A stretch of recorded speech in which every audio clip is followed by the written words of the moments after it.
and you want like a sandy resin for hash rosin. You don't want something greasy. If it's greasy, it's going to tend to, the trichomes are going to burst in the bag and it's not going to yield any hash. So when you touch the plant, if it feels smooth and greasy, you want sticky. Yeah. So a trick I do, I forget who taught this to me, but it pretty much works for me.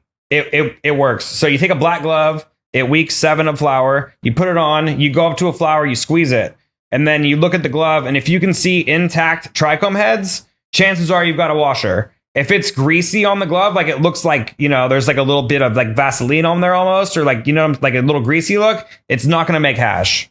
So you're looking for the sandy particles on that glove that still look like full intact trichome sands versus just glaze. Exactly. Oh, wow. And that trick saved me, I don't know how much money.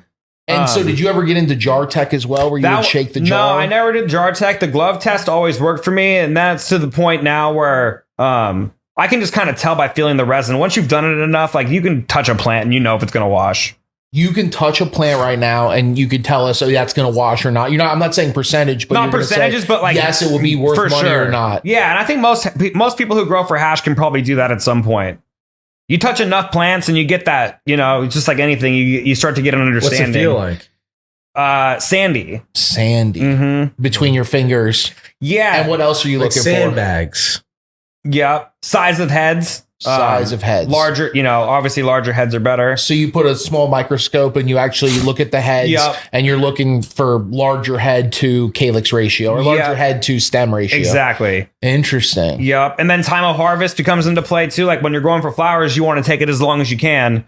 When you're going for hash, there's like a window there. So like when the flowers are ripening, the resin will peak, like it'll get to like a peak size. And then once the trichomes start to turn amber, they get smaller. The actual head of the trichome starts to get a little smaller, and then your hash will come out darker. So there's like a fine, you know, every strain has a window.